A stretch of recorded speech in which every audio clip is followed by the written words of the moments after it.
Friends welcome to नमी kitchen and blogs. तो friends आज मु आपण मानक पई रज उपलक्षे मुआ पिठा नहीं आसी आपण समस्त को मो तरफ रजर बहुत बहुत शुभेच्छा और शुभकामना।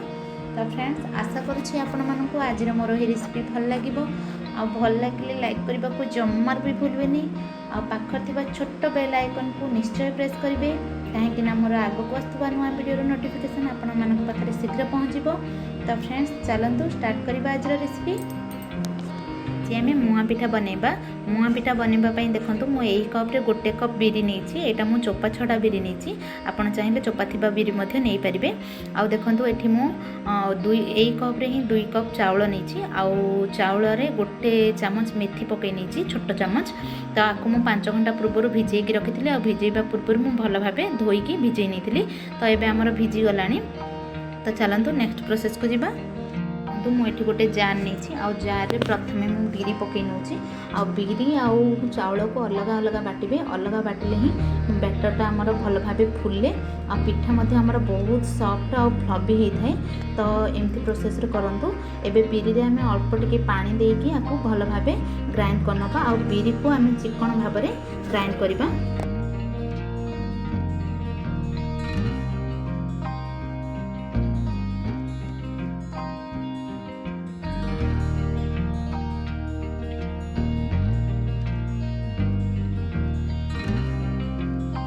देखो मुझे बिरी को ग्राइंड करनेली एबे आम बैटरटा को गोटे डेक्ची को बाहर करनबा आ सेम प्रोसेस रे आम चाउल को ग्राइंड करनबा अल्प अल्प पानी देके ग्राइंड करेंगे। चाउलटा जमती खदड़ा टिके रहे सुजी टाइप रो टिके रहे सेमती ही ग्राइंड करेंगे।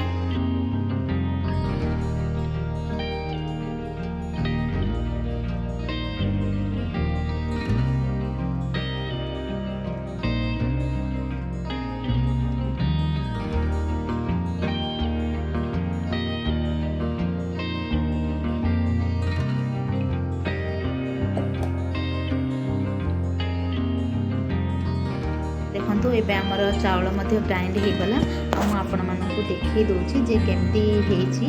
तो देखो हाथ को एमती टिके जस्ट टिके सुजी टाइप रो लागिवो। तो एमती ही ग्राइंड करेंगे एमती ग्राइंड कले ही पिठाटा आमर बहुत सॉफ्ट होता है। तो ये आम जो आम बिरी बैटर पकई तो से आम चाउलर बैटरटा को पकई नबा। मुझे जार रे जस्ट अल्प टिके पानी नहीं जार को पिंछुड़ी के आम ए बेटर रे पकई नबा आउ बेटर को भल भाव मिक्स करनबा आउ आपको 5 मिनट पर्यंत आम मिक्स करबा। मन रखु बेटर को गोटे डायरेक्शन रे ही मिक्स करेंगे जहाद्वारा कि आमर बेटरटा भल भाव फुलिबो आउ पिठाटा आमर नरम रहिबो।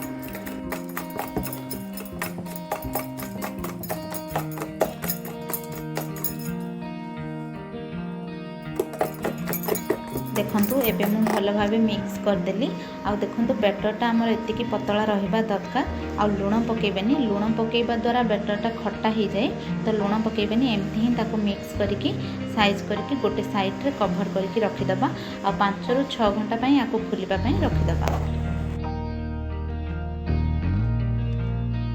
तो एबे आमे पूरर प्रिपरेशन करवा आउ पूर बनवाई देखो मुझे गोटे कड़े बसई नहीं कड़े गरम है देखो ये गोटे बाउल नड़िया कोरा नहीं आ नड़िया को जस्ट अल्प टिके भाजवा पर से चीनी पकाउची। आपड़ चाहिए गुड़ ऐड करेंगे गुड़र फ्लेवर बहुत बढ़िया आसी था आ कलर पिठारे बहुत बढ़िया देखा जाए। तो मो पाखे गुड़ नाला से चीनी यूज कर देछि। तापर देखो मुझे गोटे चामच गोलमरीच और अलैच को छेचिकी नहीं तो ताको पकई दूची पकईकी भल भाव मिक्स करदे आउ आपको टिके अल्प भाजवा बेसी भाजबेनी पोड़ा है पर्यंत टिके नरम रहा पर्यंत जस्ट चीनीटा मेल्ट होगा आपको ओल्हीकी बाहर कर नबा आपको ठंडा होगापी गोटे साइड रखी नबा।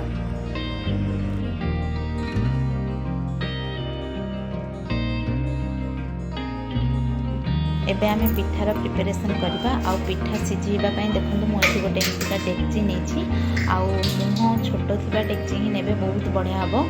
तो देखो तापर मुझे गोटे कटन कपड़ा नहीं धलार तो ताको पकई दूची तापर पकई सारापर देखो मुझे गोटे दौड़ी बांधी दूची जमती कि सी न खसब। तो टाइट कर बांधी थे आउ टे माने कपड़ा टे तलक कर बांधी थे। तो देख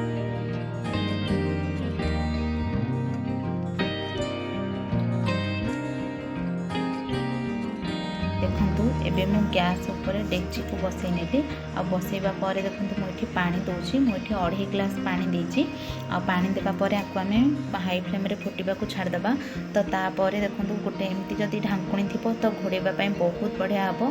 तो एई ढांकुणीटा मोर छोटो माने बड़ हे गला तो मते टिके छोटो दरकार थिला तो मो पाखरे नाही सेति पई देखंतु मु एमती गोटे कंसा नेछि माने गोटे छोटो बाउल दे एटा डेक्चीटा को समान होछि तो आकु मु घोड़े दोछि।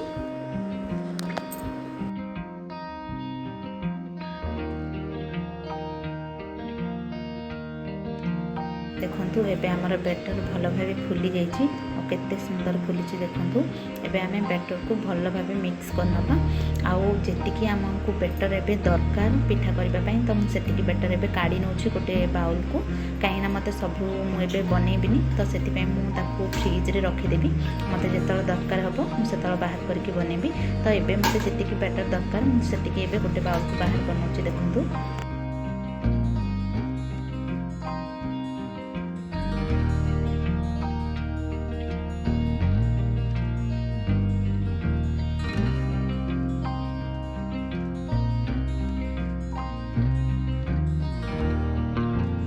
एबे बैटर रे मु स्वाद अनुसार लुण पकाउछि आ लुण पकेबा पर आपन भल भाबे मिक्स कर दोछि।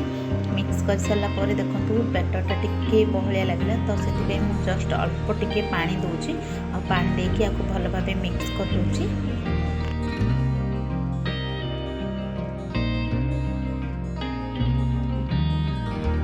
तो आमे पिठा सिजेबा पई डेक्ची रे पानी बसैथिलु तो पानी एबे फुटी गलानी।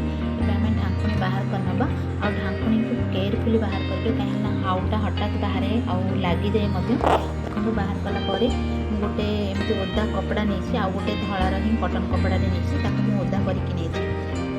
एबे आमे डेक्ची ऊपर पकई नबा आ पकेबा पर देखंतु मु अल्प टिके पानी पकई दोछि काहेकि ना आमे बैटरटा पकेला पर जदी पानी पकईथिबो तो पिठाडा आराम से बाहर पड़िबो आउ जदि पानी न पकई कर देबे तो पिठाटा कौन ना टिके लागी जाए खदड़ा भाया और साइज रे बाहर पिठाटा कि सुंदर भी देखा जाएनी। तो से ऊपर टिके पानी पकई दोछि और तापर देखंतु मु एठी बैटर पकाउछि आउ मु प्रथमे गोटे थर बैटर पकेला पर मु पूरा दोछि को पकई नबा आउ जेमति पूराटा न देखा जिवो सेमति आमे बैटर को पकई दबा आ पकई कि तापर देखंतु एमति घोड़े नबा कंसा को तापर आमे ए कपड़ा जाक को कौन करबा एमती ऊपर टिके लगे दबा काहेकि ना तळ पटे लागिले पोड़ी जिवो निया लागिकी। तो सेति पे आमे टिके ऊपर को टेकी नबा। देखंतु एबे आमे आपको 15 मिनिट पर्यंत हाई फ्लेम रे कुक करबा आ 15 मिनिट हैला पर ही बाहर करबा। तो देखंतु एबे मोर 15 मिनिट हे गलानी आ आमे एबे ढांकणा को बाहर करबा आ जेमति कि मु आपन मानको आगरु कहिछि केयरफुली ढांकणा को बाहर करिवे काहेकि ना हाउटा लागि जाय हठात तो केयरफुली बाहर करबा आ बाहर कर साला पर देखंतु एमती स्टिक रो जदी कोनोसी जिंस भी थिबो तो आपण माने ताको एमती देखि परिबे नचेत आपण माने छुरी मध्य एमती लगे कि देखि परिबे पिठाटा सिझी कि नाही। जदि आपणक पिठा सिझी जाइतिबो तो सेथरे स्टिक हो बा छुरी हो सेथरे किछि भी बैटर लागिबोनी आ जदि पिठाटा टिके सिझी नथिबो तो सेथरे बैटर लागितिबो आ तम हाथ रे भी बाजी परिबो तो तमे जानि परिबो जे सेटा सिझिनी तो ताको आउथरे पुणी बसई परिबो। किंतु देखंतु एठी मोर पिठा होई जाइछि आ किछि भी लागुनी तो मु एबे आको गोटे प्लेट को बाहर करनेबी। देखंतु पिठा बाहर कर सारा पर मु एबे आउ गोटे पिठा बनेबी आउ बिना पूरा वाला पिठा बनेबी। तो सेम प्रोसेस रे मु आउ गोटे पिठा को बनै नउछि।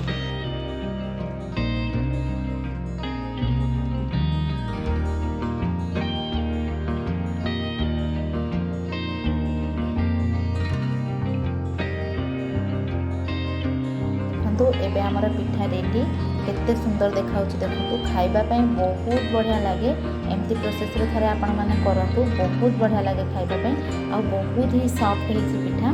तो मु आपण मानको काटिकी मध्ये देखौछि देखंतु केते सुंदर हेछि एमती थरे आपण करंतु आ आपणक मतामत मो सहित कमेंट बॉक्स रे शेयर करंतु।